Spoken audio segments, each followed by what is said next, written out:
Hola a todos. Ya han pasado un par de días desde que ocurrieron las primeras votaciones a presidente en este país. Y sé que las emociones están aún altas, pero creo que ya es momento más sosegado para hablar. Me cuestioné mucho sobre el contenido y la moraleja de este video y sobre las lecturas que quiero hacer de lo que ha representado esta primera vuelta. Empezaré diciendo que siempre he creído en el diálogo para construir conocimiento de mejores y duraderas soluciones.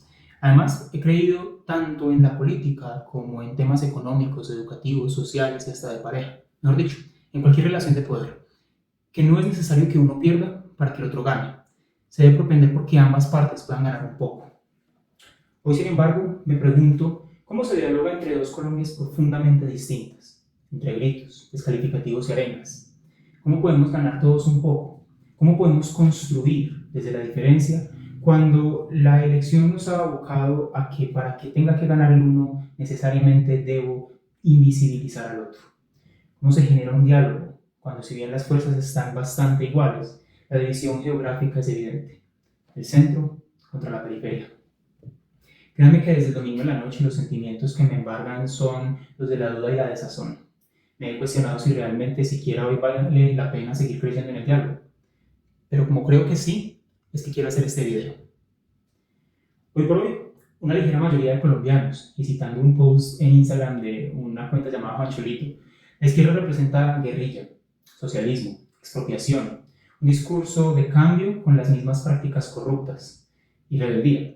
Porque hay una Colombia, quizá más antigua que la de mi generación, que sí vivió y aún le duelen las minas, los secuestros, las pescas milagrosas, las extorsiones y el reclutamiento de menores, que no es que en la actualidad haya desaparecido.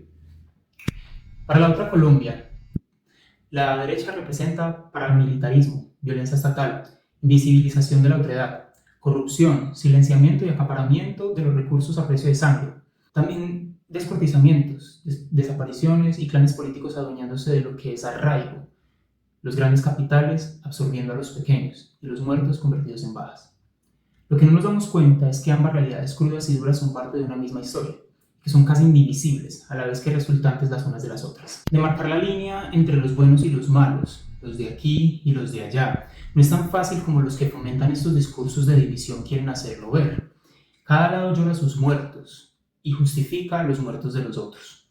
Sin embargo, las visiones de país provenientes de unos y otros han traído todo lo malo que ya mencioné, pero también han traído consecuencias positivas.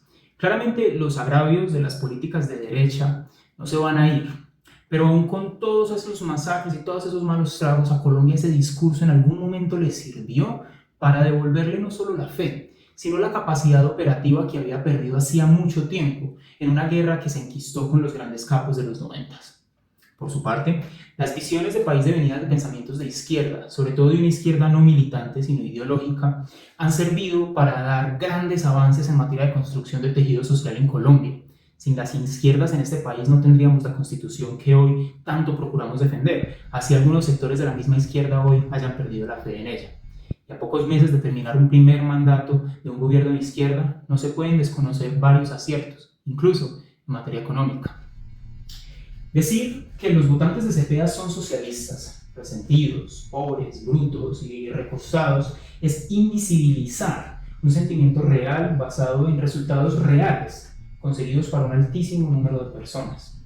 Decir que los votantes de Abelardo son unos fascistas, indolentes y brutos es desconocer un sentido de supervivencia que proviene de un miedo no infundado del todo, porque han visto realidades similares en latitudes que no quisieran ver aquí. Decir que los votantes de la periferia del país solo votan por el miedo al fusil es desconocer un descontento real a esas partes del país, Bogotá, que queda muy lejos. Decir que los antioqueños solo votan por el atraso es desconocer una cultura tradicionalista que en nombre de Dios y el progreso han hecho lo que hay que hacer, mijo.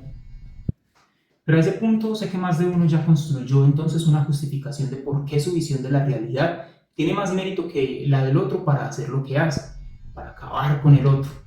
De nuevo, vamos al trazo con el diálogo.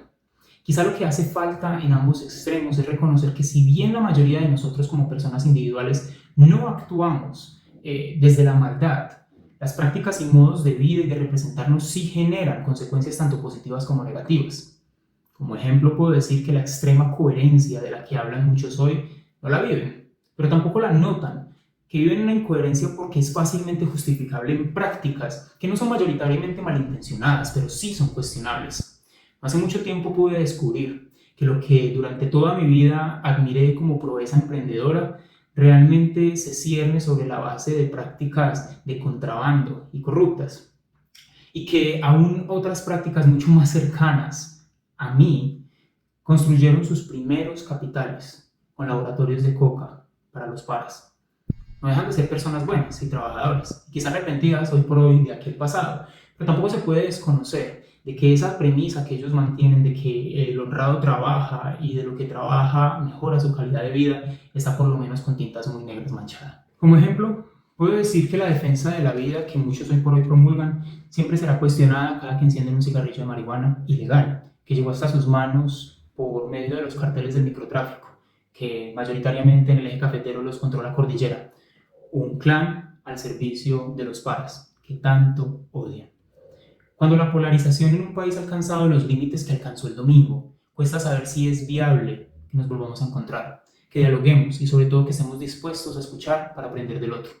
Hablaba hace unos días con una familiar que en contextos históricos, cuando la división interna en un país ha sido tan grande, solo una catástrofe la ha vuelto a unir, un desastre natural, una crisis económica global o una guerra civil. Esperaría que ninguna de las tres tenga que llegar, y esa es mi conclusión. Cada uno estamos en posición todavía de hacer algo. Si queremos realmente salvar la patria o continuar construyéndola, creo que nuestra primera misión es aceptarnos, creer en el otro, no pensar que solo con una mitad de nosotros podemos enderezar la otra mitad, porque debemos partir de que la otra mitad no necesita ser enderezada. Las acciones que nos acercan a ese diálogo no están tan lejos, basta con bajarle el tono a los insultos. Incitando la ridiculización del otro y la violencia no ganaremos nada. De algo sí estoy seguro. Esos discursos de ganar por la razón o por la fuerza, o atacar al otro con insultos y acusaciones de traición y sedición, son algo que jamás había visto yo en Colombia y que creo que no merecen la pena. Por mi parte, en estos 17 días que quedan, obviamente mi candidato no pasó y he tomado una postura. Una que no me gusta, pero que me deja más tranquilo. Y la defenderé en videos posteriores, con argumentos. Mi compromiso en los siguientes días es que no me referiré al otro candidato desde sus características humanas y no lo atacaré por su estilo de vida diciendo cosas de él. Primero, porque rompe con ese diálogo. Y segundo, porque todo lo que podría haber sido dicho ya fue dicho y parece no hacer mella a la base electoral. Me referiré única y exclusivamente a las propuestas de sus planes y su viabilidad. Si después de eso alguno quiere votar por uno o por otro, pues espero que al menos podamos construir y seguir reconstruyendo en hermandad durante los próximos 4 años. Un saludo.